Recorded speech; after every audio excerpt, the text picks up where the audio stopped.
Hi guys! Welcome back to my channel. So for today's vlog, samahan niyo ako guys kasi meron na naman akong nakikita or napanood na isang topic tungkol sa social media at sa mainstream media. Syempre, magbibigay ako ng sarili kong opinion, ng aking feedback at syempre ng aking sariling reaction. So ayun nga guys, nung nakaraang araw kasi may napanood akong isang what do you call that? Parang debate between the mainstream media versus social media. So, ano nga ba guys yung mainstream media muna? At ano rin ba ang social media? So, yung mainstream media, yun guys, yung kagaya ng TV5, ABS-CBN, GMA, Manila Daily Inquirer, sa mga newspaper, yung Manila Bulletin, yun yung mga mainstream media. Yung tinatawag naman, at saka yung mga nasa radio, like yung mga DZRH, yung mga ganun, DZMM before, yan, DZBB.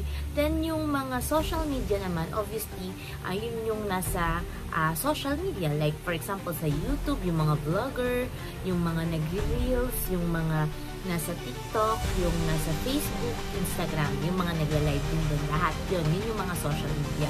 So, kasi nagkakaroon ng debate ngayon kung sino nga ba ang credible or sino nga ba ang talagang kapanipaniwala when it comes to giving an information or giving a news. So, for my own opinion, may kanya-kanya naman kasi silang lapses at saka may kanya-kanya rin naman silang mga advantages at saka disadvantages.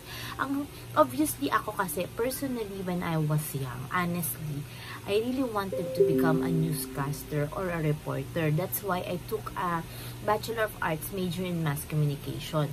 So, yun yung naging course ko. Although, nagamit ko naman siya for 2 years nung after kong graduate, nakapagtrabaho ako sa isang local media dito sa Olongapo, Zambales. Yun nga yung STV Channel 6. Naging reporter ako doon and then naging host din ako doon at saka segment host din ako doon. So, na-practice ko siya for about 2 to 3 years, yes. But unfortunately, I had to go back. I had to go to other country para mag-work ako kasi mas maganda yung opportunity at mas malaki yung mga magiging experience ko and then obviously, syempre, mas malaki yung kita doon. So, ayun nga guys. So, hindi ko na masyadong nagamit yung pagiging yung natapos ko. But at the same time, I'm working in a customer service. Obviously, kung nasa social media, nasa what you call that, nasa service ka ng media, nagbibigay ka na ng customer service. So, yun. Pero after that, nung nakita ko na maganda, syempre, na-miss ko yung pagiging newscaster, host ko. Nung nakita ko na merong mga vlogger, yung nauso yung vlog, kasi actually, nauso ang vlogging, nasa Dubai ako noon. So, hindi ko siya masyado pang na-practice. At the same time, first ng pag-abroad ko noon, mga 2010, 2009, hindi ako kaagad nakapag-vlog noon. So, nito na lang recently, mga 2019, nung nag-start ako sa vlogging. Pero, syempre, yung vlogging ko is about my lifestyle. So, kumbaga na-practice ko ulit yung course na gusto ko na humaharap sa camera, yung nakikipag-usap sa tao, nakikipag-usap sa camera, yun, tapos nagbibigay ng information. Yun yung short story ko nung time na kaya ako nagpatuloy mag-vlog. So, going back to the topic ko, ano nga ba ang mas credible kung yung mainstream media or social media? Sa mainstream media kasi, meron silang director, meron silang scriptwriter, meron silang producer, na kung saan talagang sila yung mga sinusunod. And then, yung nagsasalita as a host, scripted siya. So, hindi sila, kung meron man silang sariling opinion or may sarili silang suggestion, kailangan nyo na nilang ipasa to sa pinaka-head nila or sa producer or sa scriptwriter or sa director nila. But in the social media naman, spontaneous na kasi sa social media as long as tama yung sinasabi nila, as long as credible, nakapag-research sila at sigurado sila sa sasabihin nila, yun yung mga social media, dun sila nagbibigay ng information. Yun yung sa kanila nanggagaling itself yung information, wala silang director, wala silang producer, sila din ang sariling researcher nila. So, yun yung kaibahan. So, dito kasi sa social media, you can say, as long as, meron din kami kasi community guidelines na sinusunod din dito. So, hindi ka basta-basta makakapagsalita unless, at saka pag may mga nag-comment ng hindi tama, syempre, aalisin yung video mo, diba? Samantalang sa kabila naman, kapag ang mainstream media nagsabi ng hindi tama or hindi gusto ng mga tao, binabatikos ka agad, diba?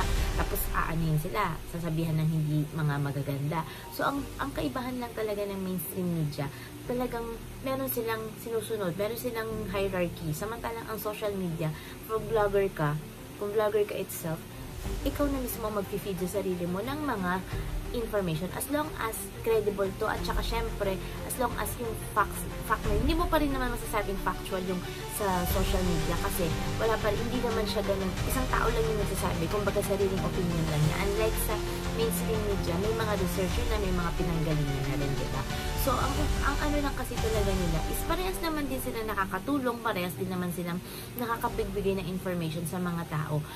Kaya lang minsan kasi sa mainstream media masyado ng nasasala yung, nafi-filter yung ibang mga information. Unlike sa social media, they can say whatever they want as long as talaga namang meron silang ebidensya, and then at the same time is gustong-gusto kasi din nila na naglalabas, nagiging prangka kaagad, diba?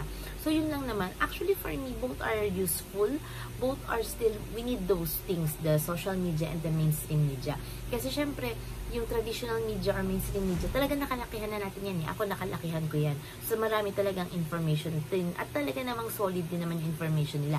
Kaya lang naman nagkakaroon ng bias. Syempre, may mga kanya-kanya rin naman silang opinion.